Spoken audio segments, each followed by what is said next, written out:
Revelation chapter 12, verse 1. This is amazing. Check this out.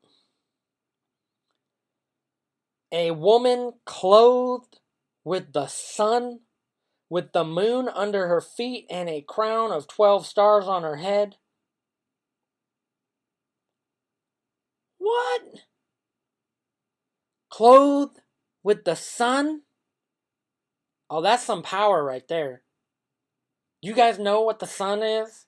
Do you guys get an understanding of that? It is a giant nuclear reactor emanating electromagnetic radiation.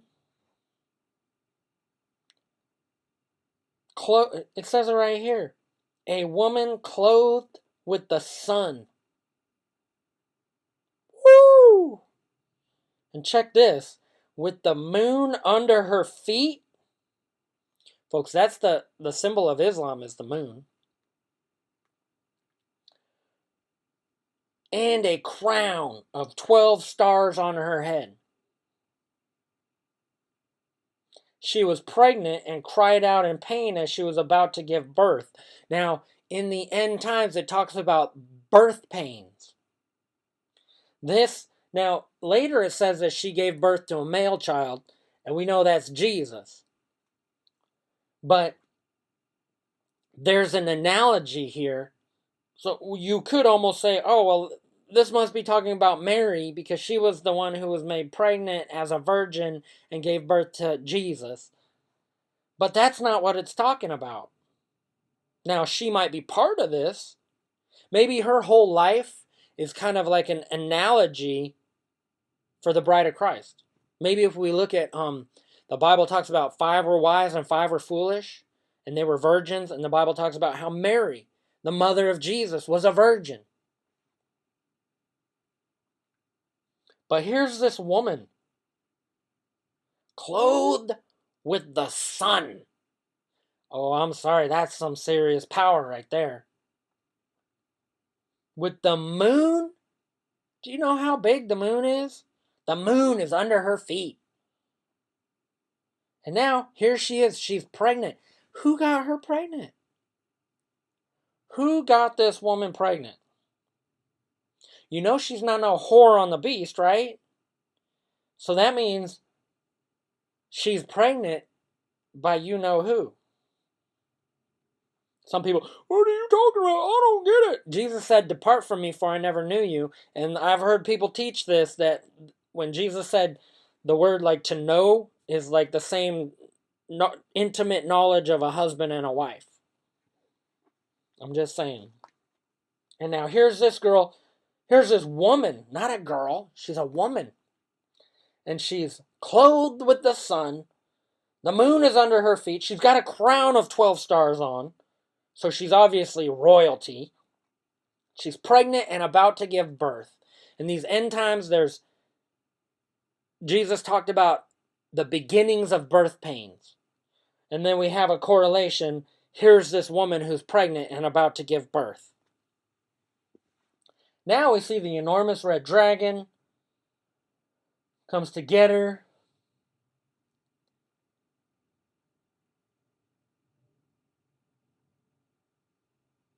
Now there's an analogy here.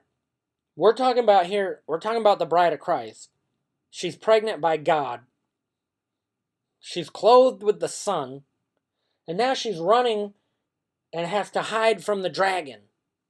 Now, the way I see it is when someone's pregnant, they're more vulnerable than they would normally be. How could the dragon even touch a woman who's clothed with the sun and has the moon under her feet? He can't. Except for one thing, she's in pain and she's about to give birth. That's why when you watch, wildlife in the animal kingdom on Discovery Channel or whatever, you'll see that the cheetah will try to chase down the wildebeest right as it's giving birth to try to get that baby right as it's just coming out of the womb, because there's a moment of weakness at the point of giving birth. Now, we see some things that are correlated here. It talks about 1,260 days. That's the same amount of time that the two witnesses are prophesying. And those are exact numbers.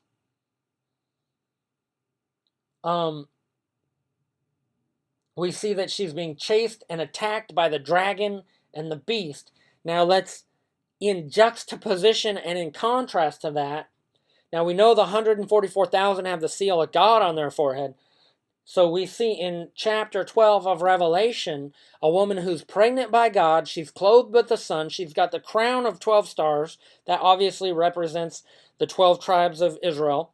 And then we see this number 1,260 days.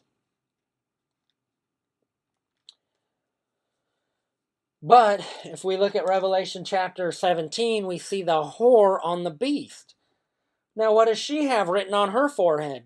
Now, we know the 144,000 have the seal of God on their forehead, but here's a whore on the beast, and on her forehead it says, Mystery Babylon, the great mother, Babylon the great, the mother of prostitutes and abominations of the earth.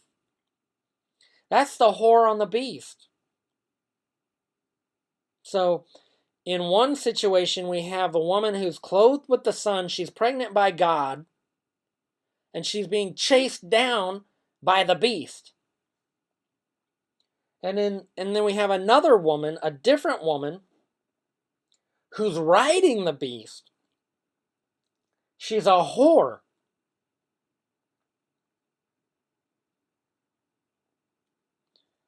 Folks, this is the wise virgin and the foolish virgin.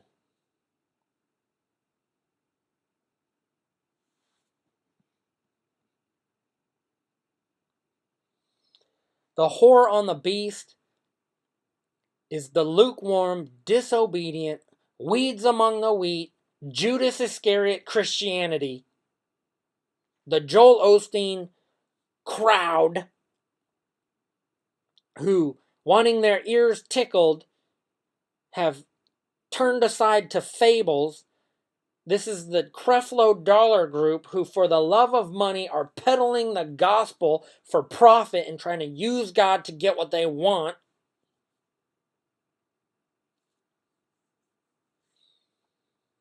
And when that beast rises up to attack, the true bride of Christ is going to have to run and hide, and she's going to be under attack. But the whore on the beast is going to just keep on riding that beast. That's why the Bible says, Come out of her, my people, lest ye share in her sins. Now, obviously, listen, he's not talking about worldly Christians. Because, obviously, come out of the world. That's like the first, obviously. He's talking about come out of the lukewarm, disobedient, North American, false teaching, love of money, friendship with this world,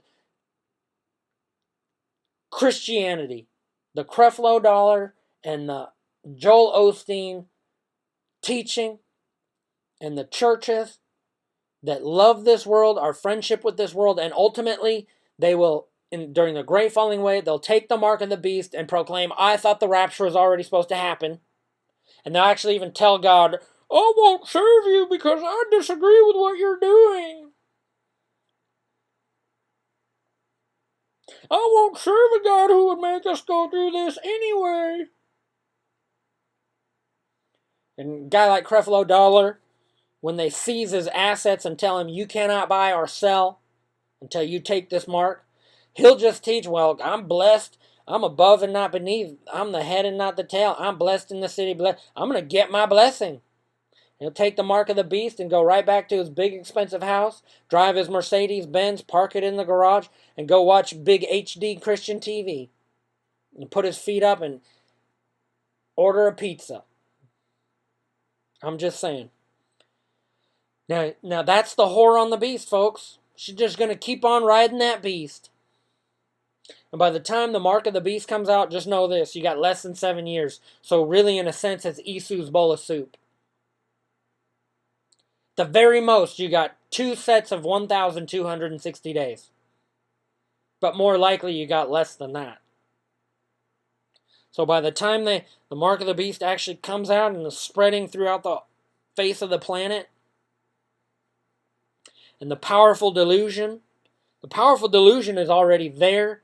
It's just constantly evolving and changing. Right now, the powerful delusion is friendship with this world. You can be friends with this world. You can chase after money. You can have money, wealth, riches, luxury, and self-indulgence and still be saved. And for some people, the Bible says, if you're faithful with the little, God will make you ruler over much. So there's a discernment in there that if you can be blessed, and rightly so, or you can be so-called blessed, have all sorts of money, riches, and wealth, and that's idols in your heart. In the same way that there were 2 builders. One dug down to the rock and built on the rock, and at the end they might have a very nice house. Right next door is somebody who built on sand. They both have a nice house. They're both living in prosperity. They both have a Mercedes parked in the garage. But the one spent the extra time to dig down to the rock, was faithful with the little. God made him ruler over much. And over years of obeying God and serving God, God blessed them. And like Joseph, put them at the top. Like Daniel, God put them at the top. Like Abraham, God put them at the top. Like David, God put them at the top. Meanwhile, right next door is somebody who'd never really spent the time to put God first and built on the sand. Now the storm comes to both. Now you see the woman clothed with the sun is going to have to run and be chased down by the dragon and the beast. But the other woman, you know what she's going to do? She's going to continue riding the beast. So the Bible says, come out of her, my people, lest ye share in her sins. Obviously come out of the world. So that's not what the Bible's talking about. If something's obvious, if something's completely, totally obvious that you already should know, that's probably not what the Bible's talking about. In other words, if it doesn't take much of a revelation to figure that, like for example, stealing from work. Let's say you leave at noon, but you write in your time card 5 p.m. So you just stole 5 hours worth of work from your employer. Nobody should have to tell you that's wrong and that's stealing.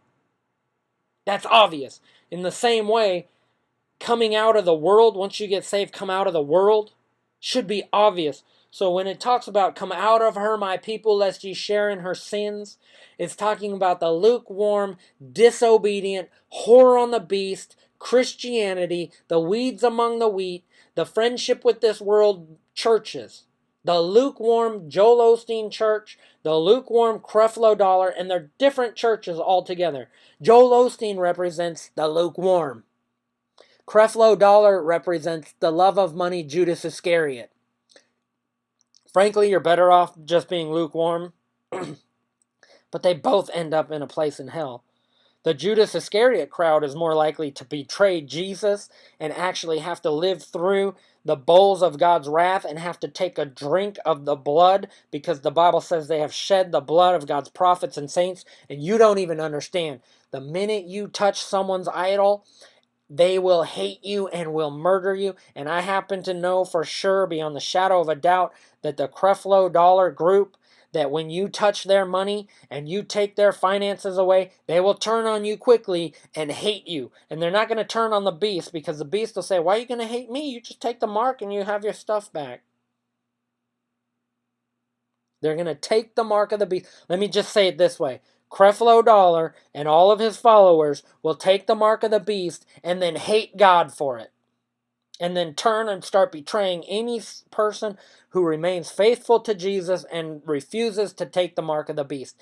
I guarantee you, you touch Creflo dollar's money and he'll hate you. He'll cut you to bits. He'll thrash on you if he can.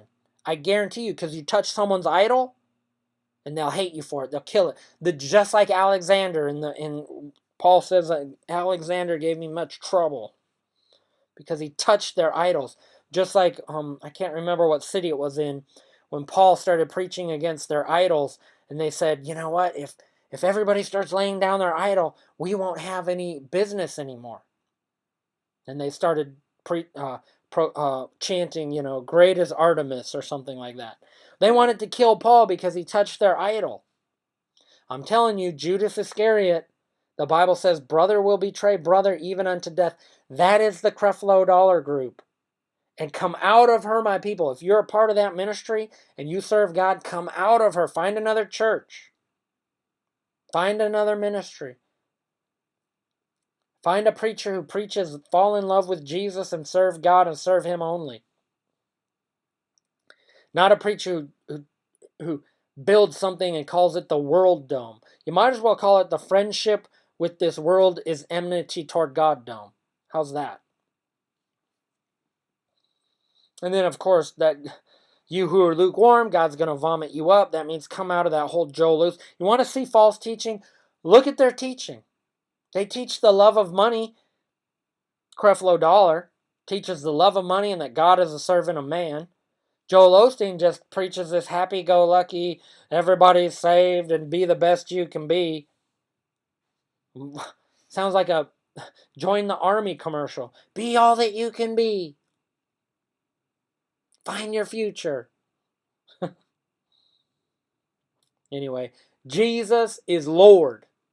Time is running out. And it is biblical to say, come out of her, my people, lest ye share in her sins. There is a woman clothed with the sun and the moon under her feet. And the Bible speaks of these are them who came out of the great tribulation. They have washed their robes clean in the blood of the Lamb. And the Bible says in another place, these are those who were victorious over the beast and his image. And in another place it says they love not their life so much as to shrink from death. That is the woman clothed with the sun who is pregnant by God. And then there's another woman, that whore, that disobedient, lukewarm whore on the beast who wants to ride the beast. And the Bible says she'll be drunk on the blood of God's prophets and saints. So the day is coming when that whore on that beast will turn and betray those who are faithful to God.